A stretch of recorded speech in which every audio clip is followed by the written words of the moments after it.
I'm Pola Rosen. I'm the publisher of Education Update. And I'm so delighted and excited. Thank you.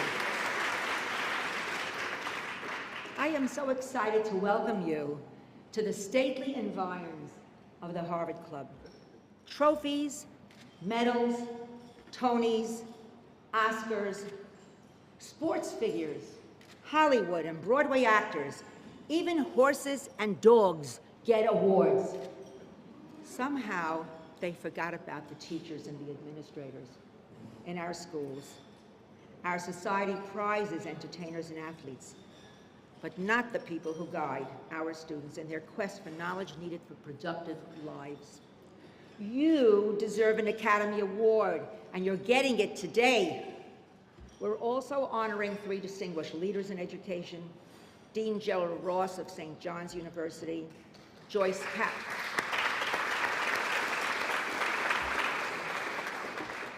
Cowan, the Rolls-Royce of Financial Literacy,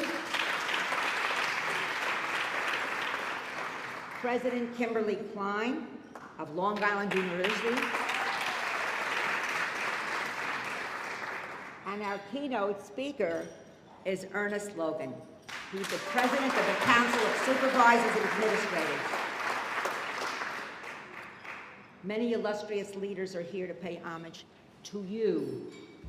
Schools Chancellor Carmen Farina, CUNY Senior Vice Chancellor Jay Hershenson, and Hunter College President Jennifer Raab.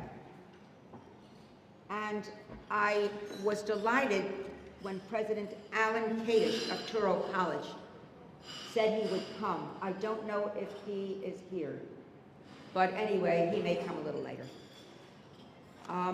I want to tell you that the books that are on your table, this is a very unique presentation. We would like everyone to take a book home from the center there for you. So you decide, don't have any fights over the titles. Pick out what you like, what you think you can use. For the first time also at this breakfast, we are honoring young journalists. We're giving them an award for the first time. And one of them is here with parents, Jamie Landis, whose articles appear in your journal.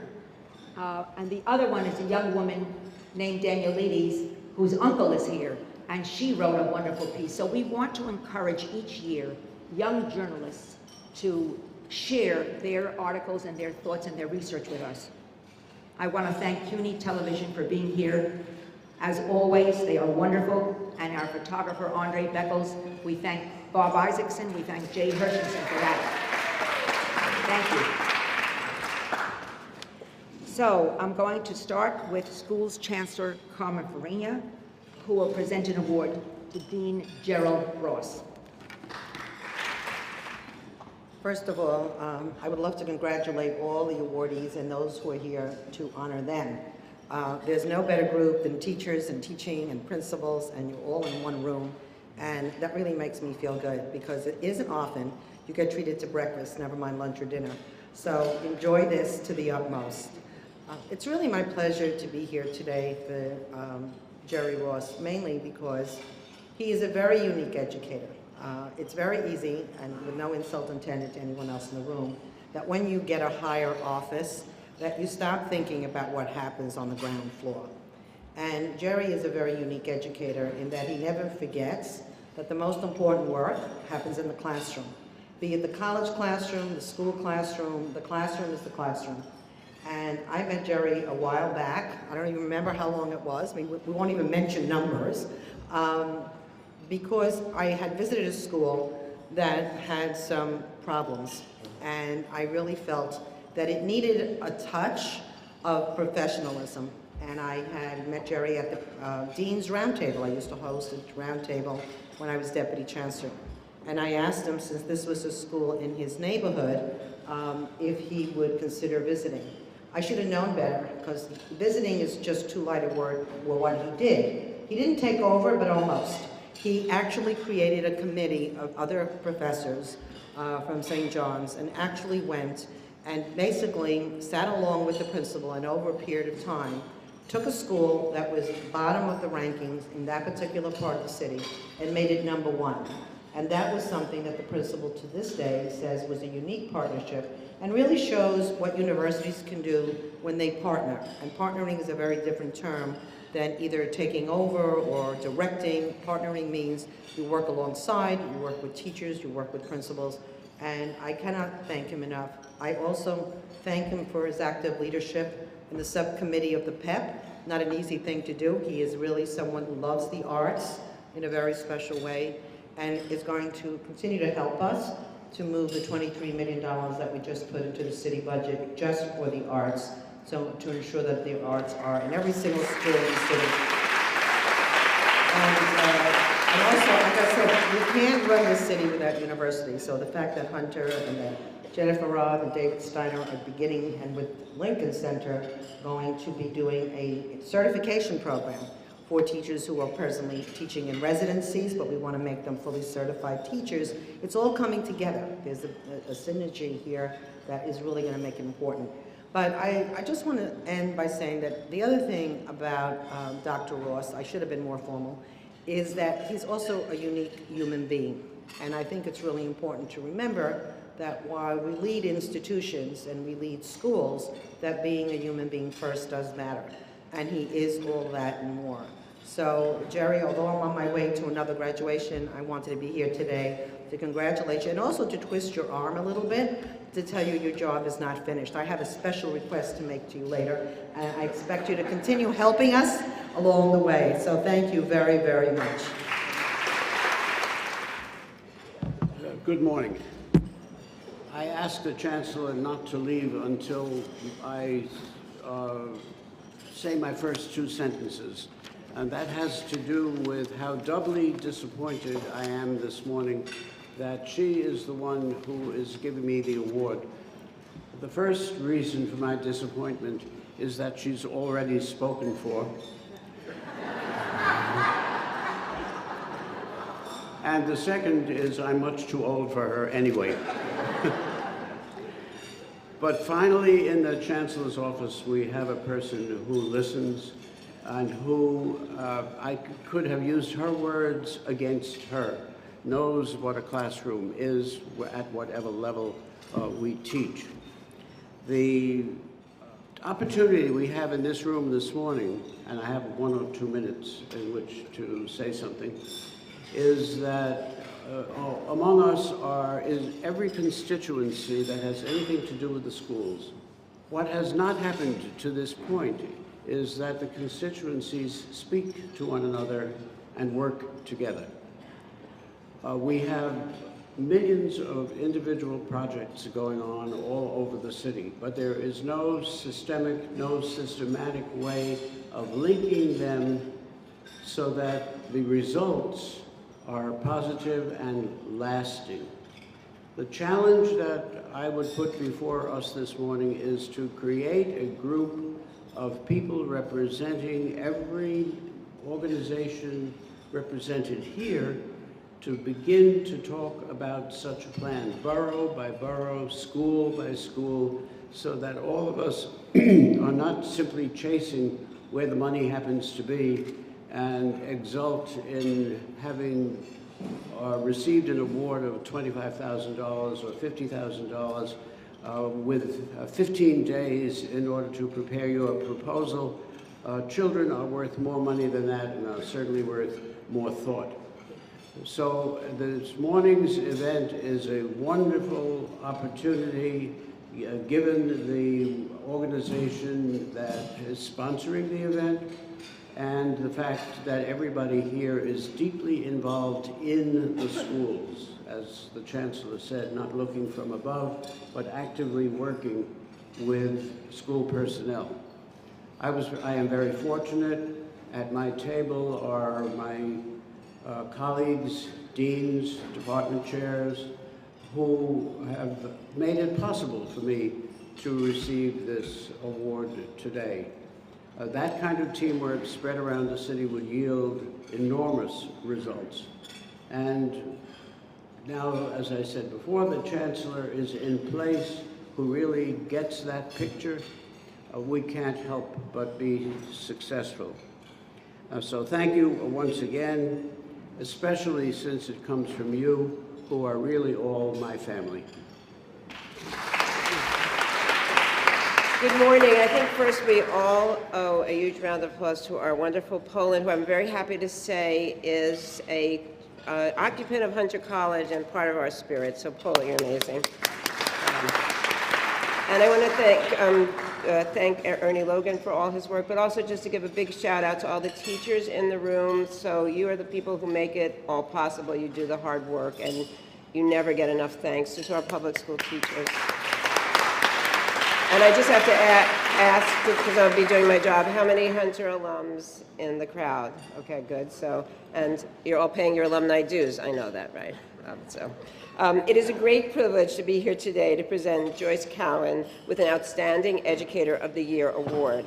I can't imagine a more deserving recipient. Joyce is living proof that you don't always have to be in the classroom to have a profound impact on the lives of students and the ways they learn. At a time when teachers are so unfairly often found to be the problem rather than a solution, at a time when schools struggle to make ends meet and philanthropists give to other more fashionable or high-profile organizations and charities, Joyce remains firmly committed to the cause of education. She has said that her life in education is not a profession, it's a calling, and she has proved it by devoting her career to making quality education accessible to all. As Joyce told Education Update last year, she believes there is nothing more important in this world than a good education, and she puts her time, her intelligence, her creativity, and her money where her mouth is. Joyce's lifelong association with Teachers College has led to some of New York's great advancements in the field, from helping to found and fund East Harlem's Heritage School for the Arts to her one-of-a-kind financial literacy project. Joyce has found unique ways to do more than give. She creates. Joyce figures out what's missing from students' lives and works to fill in those gaps. The Financial Literacy Project is the perfect example. With brilliant foresight, Joyce has found a way to help ensure that the economic crisis of the last several years never happens again. Unlike most of Washington and Albany, Joyce understands that the key is education, arming the next generation with the knowledge to protect themselves and to act against the circumstances and policies that have left so many poor and homeless. What a success the Financial Literacy Project has already become. It's no wonder that several of the program's teachers are being honored here today. I began by saying what a privilege it is to present this award. This is partly because there are so many representatives from countless other organizations who could have stood up here to celebrate Joyce Cowan and all she has done for them. Teachers College, of course, Joyce's undergraduate alma mater, Smith. There's the American Folk Art and Metropolitan Museums, Lincoln Center, the Jewish Board of Family and Children's Services, just to name a few. And of course, MoMA, and if everybody noticed, Joyce is going off to MoMA later, and she's actually wearing a Modrian jacket to match the organization. So she's not only brilliant, but a woman who can match her clothes to the organization. We at Hunter College are grateful and honored to be a part of that list. Joyce is part of a family legacy at Hunter that began with Joyce's mother, Sylvia Berger. If you want to know the key to Joyce's brilliance, we think it may have been Sylvia. She was already an acclaimed lawyer. She was one of the first women to graduate from NYU Law School when she came to Hunter later in life to take Russian class so she could read the great Russian novels in their original tongue. According to her teacher, Sylvia was the best student they ever had. The respect was mutual, and Sylvia continued to take classes at Hunter College until the age of 96. Joyce likes to say her mom was true to the motto that you could always tell a Hunter girl, but you can't tell her much. Joyce has honored her mother's devotion to Hunter by sponsoring scholarships in her name, passing on the gift to education just as her mother passed it on to her. It was Sylvia, after all, who encouraged Joyce to attend Teachers College and pursue a career in education.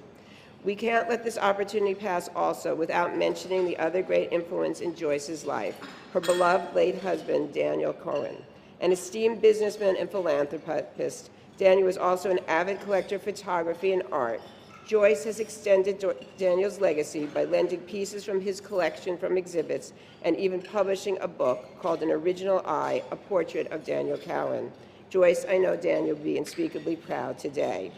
as would your mother, who wisely entrusted you to carry on your family motto, HCE, which stands for Health, Character, and Education. There's another wonderful motto that you embody daily with elegance, passion, soul, and charm, the motto of Hunter College, Mihi Cura Futuri, the care of the future is mine. Joyce, there are few who have cared for the future so extensively, wisely, and selflessly as you. We at Hunter hope you spend even more time on our campus, participating in events and mentoring our students, and maybe even taking up Russian one of these days. It is a deep pleasure to join Pola, Rosen Education Update to present you with this very well-deserved award and to thank you for a lifetime of giving, learning, and teaching. You are an inspiration to us all. Congratulations, Joyce. Well, thank you. Oh, my goodness. Good morning. Thank you for being here. And thank you, President Raab, for that absolutely phenomenal, I didn't even know you were talking about, introduction. Now, I am going to say a few words about you. The magic began as I entered the stunning Art Deco edifice, Radio City Music Hall, venue for the graduation exercises of Hunter College's class of 2014. Over 1,000 gowned students walked with dignity and purpose to their seats. President Raab appeared on stage along with 300 robed guests. Hunter's corps of bagpipes played. Wynton Marsalis gave a speech, mesmerizing us all. Hunter's band honored him by marching up and down the aisles, and President Raab spoke, highlighting 10 or 12 graduates, told of their personal struggles and superhuman effort to overcome major obstacles in order to obtain their degrees, most with a 3.9, 4.0 average. I recall one fellow who was partially blind, took courses year by year, and at the age of 44, received his degree. I had tears of joy listening to the stories of these students, their perseverance and accomplishments, thanks to the splendid staff and leadership of President Raab. I realize this is why we get up at 6 or 6:30 in the morning. Certainly is not for the monetary remuneration, nor the dramatic successes, but for the necessity to have an educated public, excuse me, rational and thoughtful. They are our hope and our future. I thank and bless President Raab and each of you for your dedication to education and wishing you good health and good luck. Thank you, Senator Raab. So now I'm actually here for something else.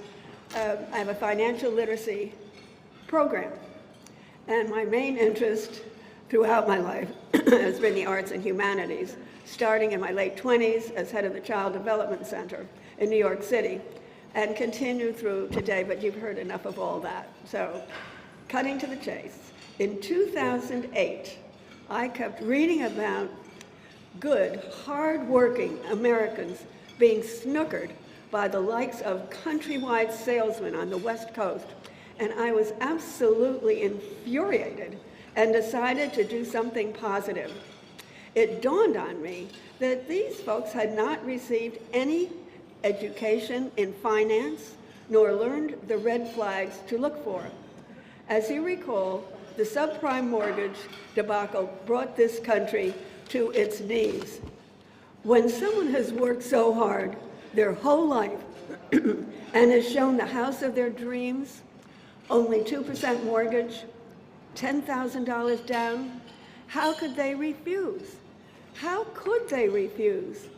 Well, they couldn't, and they didn't, and they all got snookered, eventually not only losing their home, their money, but also their credit.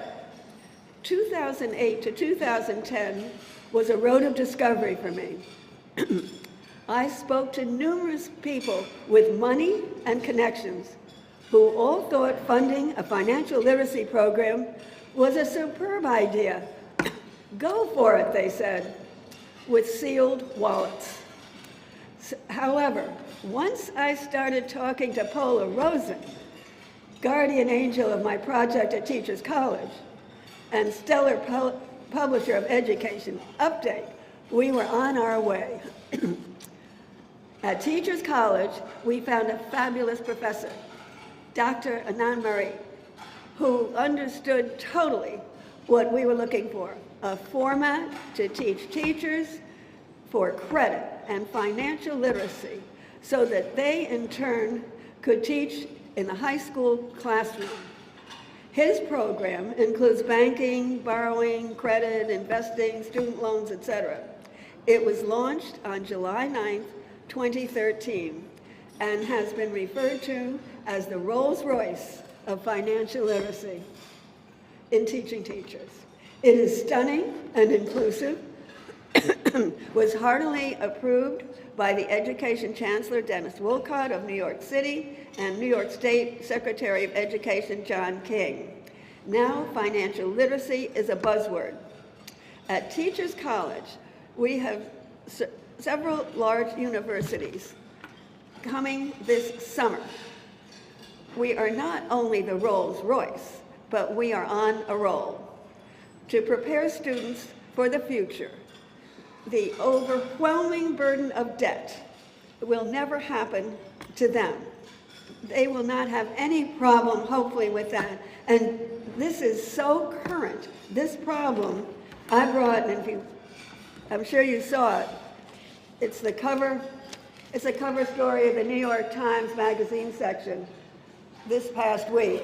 It says, we're expected to be these great professionals who come out of college with bomb-ass jobs, and then we're like, wait, I've got 80 grand in debt.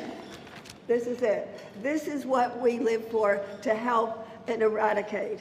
And thank you for being here, and excuse me for the cough.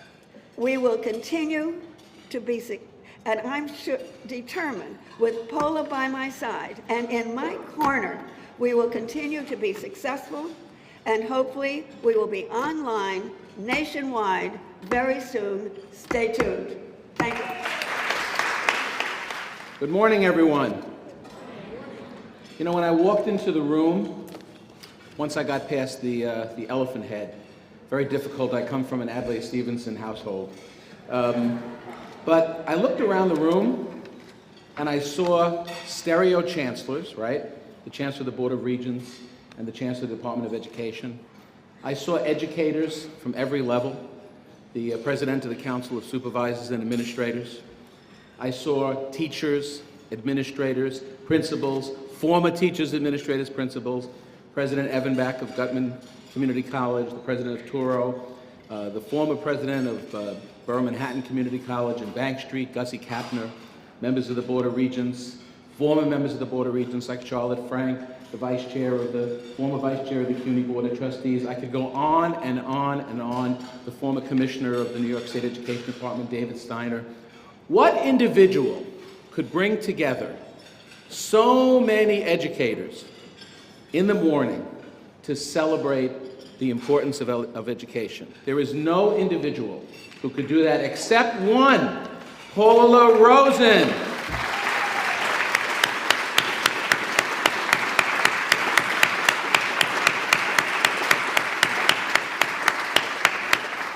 She lets the public know that education is the priority, and we owe her a continuing debt of gratitude.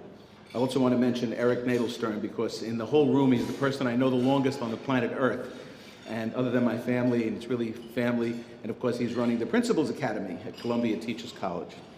Today we celebrate the people, the dynamic leaders who work so incredibly hard to assure that our educational institutions will create more opportunities for young people and adult learners to earn their degrees and to succeed in an increasingly challenging economic environment. The leader I'm about to introduce is an example of how commitment to access to excellence, core values, is the key to success, not only for our educational institutions, but for the future well-being of our city and state. My friend, Dr. Kimberly Cline, has had a brilliant career in New York State higher education. It reflects her unwavering focus on creating and supporting access to excellence at all levels. She's deeply committed to providing opportunities to a very diverse student population, the opportunity for academic achievement, personal growth, the fertile ground that is crucial to success in today's world. I first met Kimberly when she was at the State University of New York. She held a number of important positions. SUNY is a 64 college system. It's just a huge institution that does incredible work in the state of New York. She first served as Vice President and Chief Operating Officer and Chief of Staff at SUNY Maritime College, where she was instrumental in doubling their enrollment. And I guess we became very close when she was the Vice Chancellor and Chief Financial Officer for the entire SUNY system. That's when we began to compare strategies and work together on behalf of public higher education in New York State. And she did an amazing job. From the State University of New York, she was appointed then president of Mercy College. And there she sparked a tremendous renaissance. In 5 years, she reversed the declining enrollment trends. She fostered the creation of new programs. She encouraged faculty innovation. And I think there's a very clear reason why during her tenure, not only did the enrollment triple, but Mercy College earned its first A credit rating from Standard & Poor's and made record investments in academic programs. Kimberly was chosen last year, I guess it's a little more than last year, to lead Long Island University as its 10th president. And you know, I said at the beginning of my speech that I looked around the room when I first came here. I also noticed that the walls in this room only show men in the paintings. Dr. Kimberly Cline is the first woman in 87 years to become president of Long Island University, and that deserves a tremendous round of applause. So they called her a change agent when she was named. She's rightly known that, not only as a big picture administrator, but someone who is obviously attentive to the details, a groundbreaking and creative leader, as she has moved to revitalize LIU and to develop programs that serve such a diverse variety of groups there. She's now been called transformational. I think it's, if anything, it's an understatement. And she's someone that we need to watch real carefully because she's doing a great job there. And I think that even greater things are going to be ahead for Dr. Kimberly Cline. So I'm extremely pleased, very honored this morning to present the Distinguished Leader in Education Award from Education Update to President Kimberly Cline. So I always get the question of how does it feel to be the first woman president? And I usually respond that I just can't wait till my daughters never have to answer that question.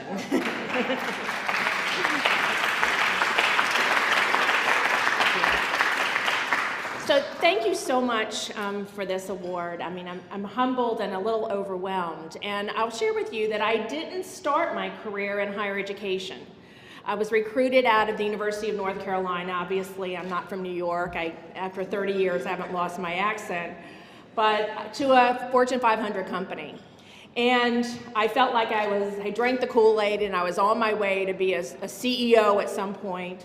I was lucky enough after a few years to be appointed to a special program that worked right with the president. And basically the strategy would be that you'd work 1 year in-house, you'd go work 2 years outside the country and come back and be a vice president. But one day, the vice president and CFO at Hofstra University, who was my neighbor, wandered across the road and sat in my yard and offered me the position of legal counsel and assistant vice president for business affairs. And it was a very respectable offer at a third of my current salary. So I called my mom, who was a career math educator, one that talked me in my senior year when my other friends were taking electives into taking 3 hours of math, advanced trigonometry, advanced stat, and advanced calculus. So she was a pretty strong woman, and I respected her greatly. And I basically was telling her about this amazing opportunity, and she said, "You seem so passionate about it. Why aren't you considering it?" And I said, "Well, Mom, I'm 20-something years old, we just bought a house and it's a third of my salary." And she said, like anyone from North Carolina who had a huge house and was paying $200 in property taxes, don't worry about it. Don't worry about the money. So I took the position, and 25 years later, I have never regretted it 1 second. I love higher education. I care about students immensely, and we all know that they're our future. And we have to make sure that we're educating all of our students to really make sure that our nation stays strong. And so over the years, I've been called Pollyanna. It's true. I've been called pathologically optimistic. I say thank you. I've been called enthusiastic. And sometimes when people are not so happy with me, they might say that I'm a hard charger. And so the way I look at that is, although it sounds like they're polar opposites, really, I expect that we take care of our students and that we give them the best possible education. And that's all I really care about. So I thank you. I'd like to invite all of you to come and visit LIU. We're going to be doing wonderful things. I'm so excited to be there. I don't think there are two better locations in the country. Beautiful Brookville out at Post. It's the Gold Coast, and Brooklyn is certainly the hottest place in the country right now. So thank you so much, and I look forward to really getting to know most of you over the next few years. Thank you. I'd now like to call upon my very dear friend, Ernest Logan, who delivers speeches that shake the earth and inspire everyone to get up and dance. Ernest, President of the CSA. Okay, Pola, you caught me at a bad day. Let me first thank Pola, Rosen, and what she's done with Education Update. So many people talk about education, but very few people really walk what they talk, and she's been a consistent supporter of what we do in public education, pre-K through the university setting. So, Pola, thank you so much for keeping us on the forefront. I need to start first by acknowledging some key people who are here tonight. This morning, my goodness, I've been doing graduation speeches too, so I'm like, where am I at? Chancellor Tisch is here, Chancellor Farina was here. My very good friend and mentor who has really shaped who I am today and helped me to really focus on what I need to do, Charlotte Frank, my very good friend who, just a little aside, I was a teacher, an English teacher in Brooklyn, and I saw this ad for a curriculum writer at the old Board of Education, something called Office of Curriculum and Instruction. And so I applied cold. And I went there, and somebody walked in and said, "Oh, you're here for the interview?" "Yeah." "Well, go in this room and write this." I had to write a curriculum piece, like a synopsis, and got a job.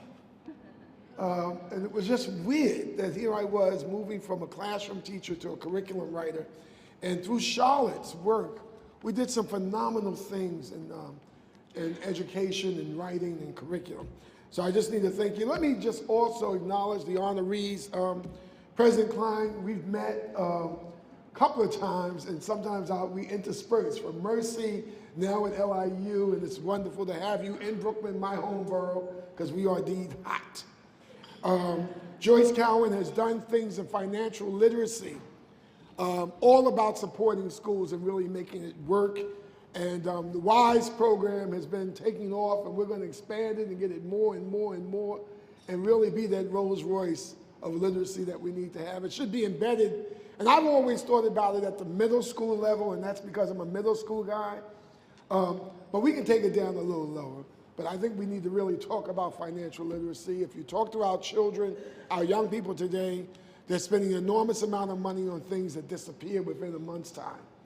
and they have nothing to understand how we get to where we are. And my very good friend, Dr. Jerry Ross, who sits on our Executive Leadership Institute board. St. John's has been a friend of ours for many, many years, and he's worked in the schools. And so, Pola, you made good choices to honor 3 really distinguished educators. So thank you for that. Oh, he did.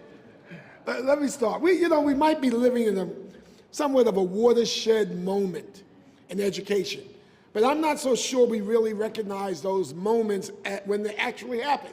And let me give you a case in point. Looking back, I know that I've watched, and Brown versus the Board of Education, knew nothing about it until I got a lot older to understand what that was really about. The war on poverty, we talked about it, didn't know anything about it as it was going on until you get to the point later when you look back at it.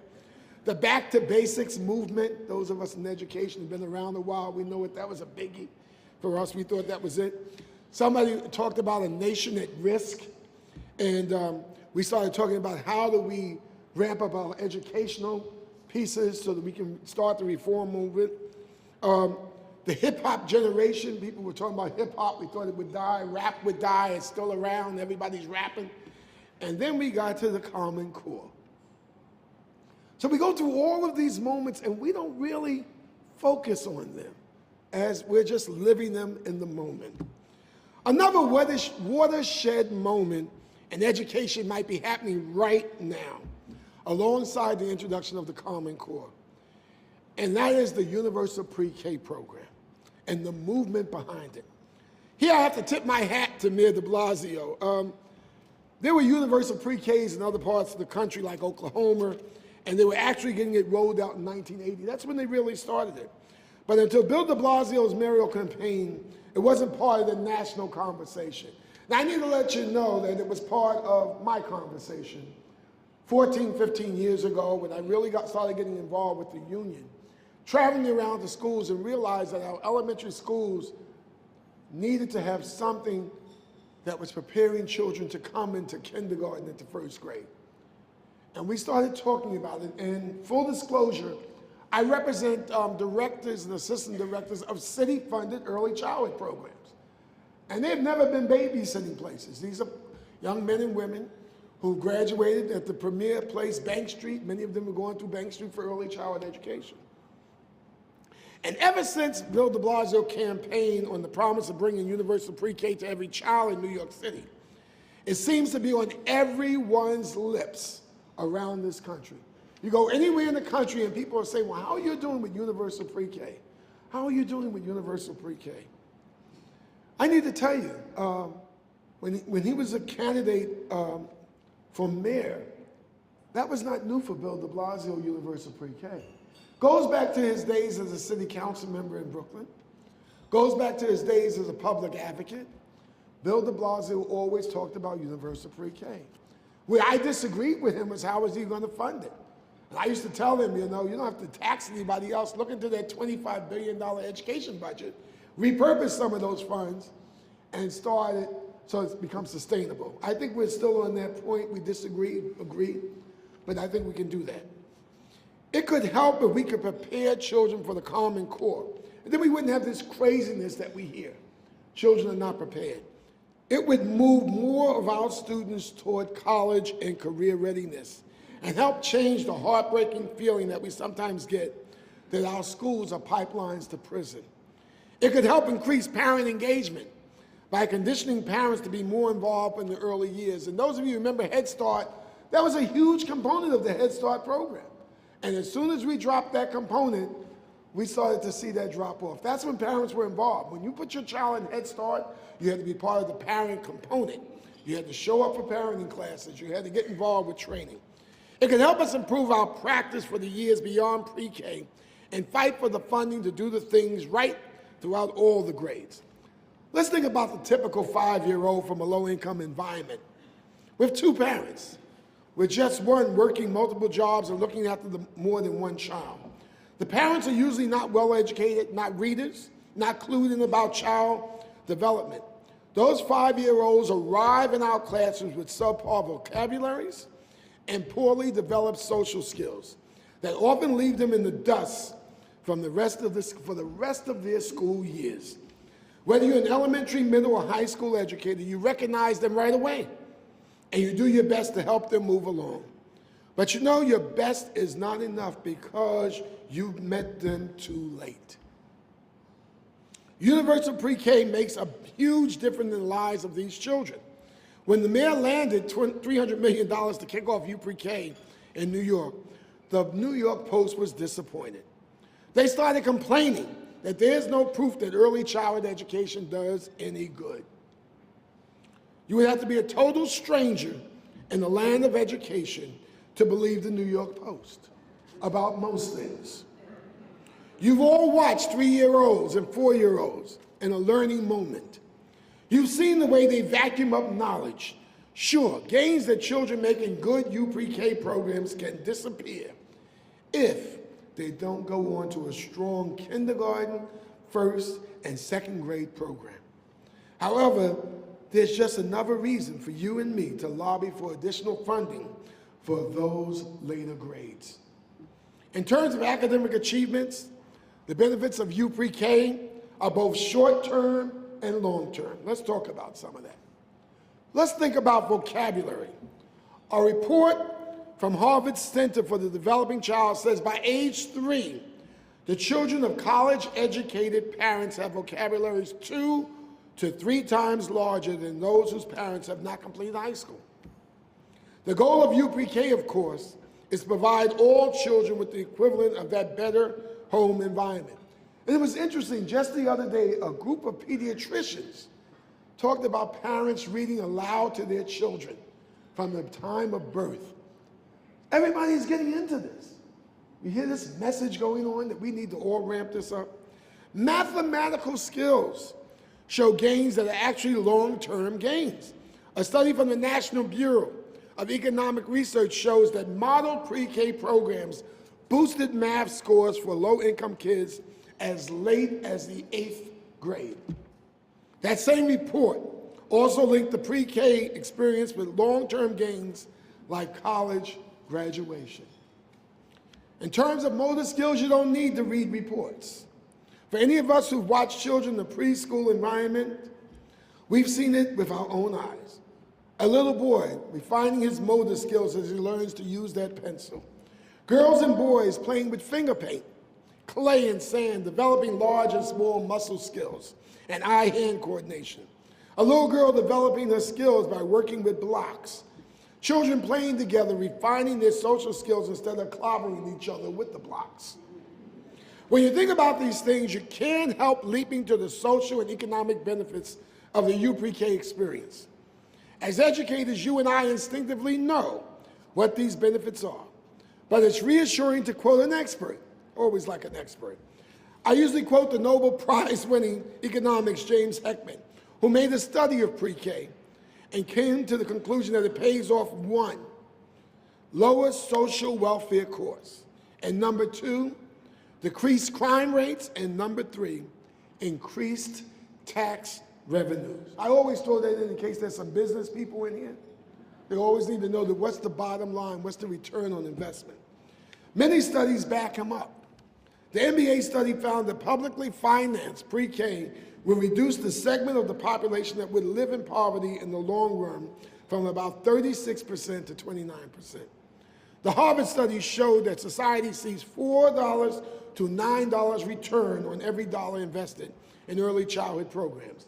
The savings come from crime reduction and savings in special education and welfare. Okay, so what does it take to get this done? Our new mayor has taken us on a long way towards achieving these goals, but there are no guarantees of success. If he doesn't get the execution right, his political enemies in the New York Post will be jumping for joy over the poor results. Mayor de Blasio needs to be patient to go for the quality over quantity. He can't rush to put universal pre-K in places that he puts in place what I call without putting in place the 3 Qs. Quality oversight, quality teaching, and quality content. Let's talk a little bit about that. You know, we've rushed out to roll this out. And we picked a lot of places to place universal pre-K centers in. Today, oversight of the city's early childhood programs is a patchwork of uneven quality, with a lot of different chiefs from too many different organizations in charge.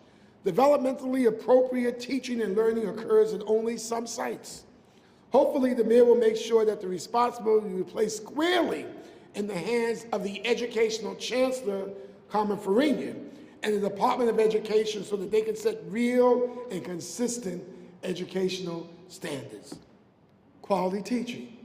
The chancellor of the DOE needs to establish strategies for certifying and coaching teachers and mentoring program quality. In the hurry to find enough teachers to meet the needs for this fall's big launch, they can't be tempted to accept educators who don't have a deep knowledge of young children and the professional preparation to engage them imaginatively and assess their social and mental development. You heard a little bit about that today. The move now is connect with the university to make sure we get these quality teachers. But I caution us that we can't not allow unqualified teachers to stay in place in these programs. We need to move them along or move them out. It's the best place to do that. Quality content. If we have quality oversight and quality teaching, I'm not going to worry much about quality content. Well-trained professionals will know how to foster creativity, integrate the Common Core, engage parents and families, and beat back standardized testing. They won't allow babies to be guinea pigs for testing companies. Let's remember something, though, that anything worth achieving takes longer than we can imagine. Mayor de Blasio has to remember that, too.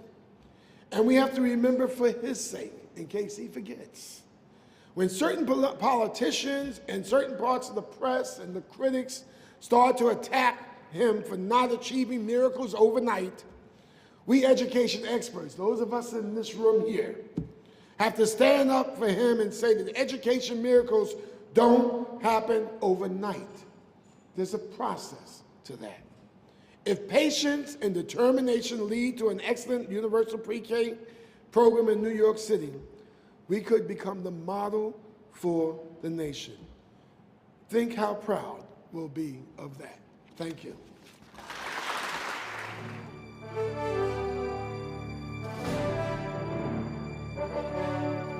Oh, the president.